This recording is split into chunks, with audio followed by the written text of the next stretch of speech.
ولسمشر غني او ورسره په څنګ کې ملي امنیت دا پریکړه وکړه چې 15,000 بندیان نه پرېږدي. دوی وایي چې دغه خلکو جنایت کړی او لاس په لاس د واسکټونو او د افغانانو په وژنو کې نیول شوي دي او اوس یې څنګه پرېږدو؟ هغه افغانانو ته څه جواب ووایو؟ ملګرو نن تازه د امریکا بهرنیو چارو وزیر بیا داسې خبرې وکړې. له دې معلومیږي چې ولسمشر اشرف غني ډېر سخت د فشار لاندې ده او وضعیت ګډوډ ښکاري. پامپ یې څه وایي، غني بیا څه وایي او طالبانو څه وویلې؟ دا ټول له موږ څخه واورئ. قدرمنو لیدونکو السلام علیکم، وخت مو پخیر. د امریکا د بهرنیو چارو وزیر مایک پامپیو ویلي افغان حکومت او طالبان باید د خپلمنځي خبرو لپاره عملي ګامونه پیل کړي او ټولې خواوې پوهیږي چې اوس د بندیانو ته د تبادلې وخت را رسېدلی دی. نوموړي ټینګار کړی چې په تیرو 2 ورځو کې په افغانستان کې د تاوتریخوالي ډېرېدل د منلو وړ نه دي او د سولې د بهیر د پرمختګ لپاره باید تاوتریخوالی ژر تر ژره کم کړی شي. ښاغلی پامپیو پنجشنبې سهار واشنګټن کې یوې خبري ناستې ته وویل هغه دوه وکړه چې امریکا له طالبانو او افغان حکومت سره لاسلیک کړي په افغانستان کې تلپاتې سولې ته زمینه برابروي. د امریکا د بهرنیو چارو وزیر همدا راز وویل امریکا پر ټولو ښکیلو غاړو غږ کوي چې ګواښونه دې پرېږدي او د بندیانو پر تبادله او نورو عملي ګامونه دې خبرې پیل کړي. د هغه په وینا امریکا د افغانستان خلکو ته فرصت برابر کړی چې د خبرو میز ته کیني او د خپل هیواد راتلونکی وټاکي. ښاغلی پامپیو افغان حکومت او طالبانو ته په اشارې وویل امریکا به ستاسې تر څنګ ولاړه وي او ملاتړ به مو کوي خو دا فرصت مه ضایع کوئ.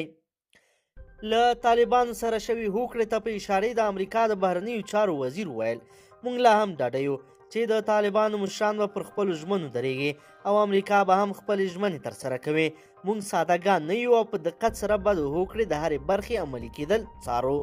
د امریکا د بهرنیو چارو وزیر د نړیوالې جنایي محکمې هغه پریکړه هم وغندله چې له مخې ښایي په افغانستان کې د بهرنیو ځواکونو لخوا د بشر ضد جرمونو په تړاو څېړنه پیل کړې. ښاغلي پامپیو په تنده لهجه وویل چې د نړیوالې جنایي محکمې نننۍ پریکړې د یوې خپلسرۍ سیاسي ادارې لخوا حیرانوونکی ګام دی.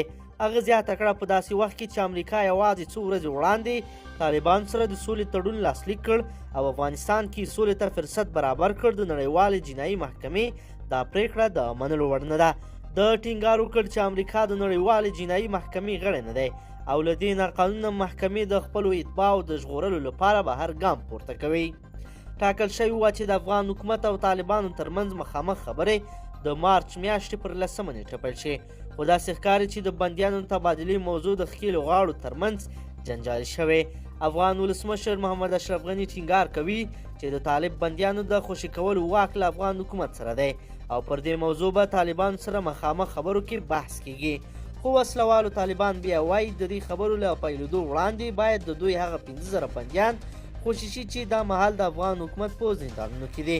دا په داسې حال کې ده چې د افغان سولې لپاره د امریکا د بهرنیو چارو وزارت ځانګړی استازی زلمی خلیلزاد کابل ته رسېدلی او هڅه کوي چې د افغان حکومت او طالبانو مخامخ خبرو ته لاره هواره کړي. قدرمنو لیدونکو نظرونه مو راسره حتما شریک کړئ. که چیرې غواړئ چې ورته تازه او مهمو پیښو څخه ځان ډېر ژر او په لنډو کې خبر کړئ زموږ چینل سره سبسکرایب کړئ او ویډیو سره حتما لایک کړئ. تر بلې ویډیو مو په لوی رب سپارم.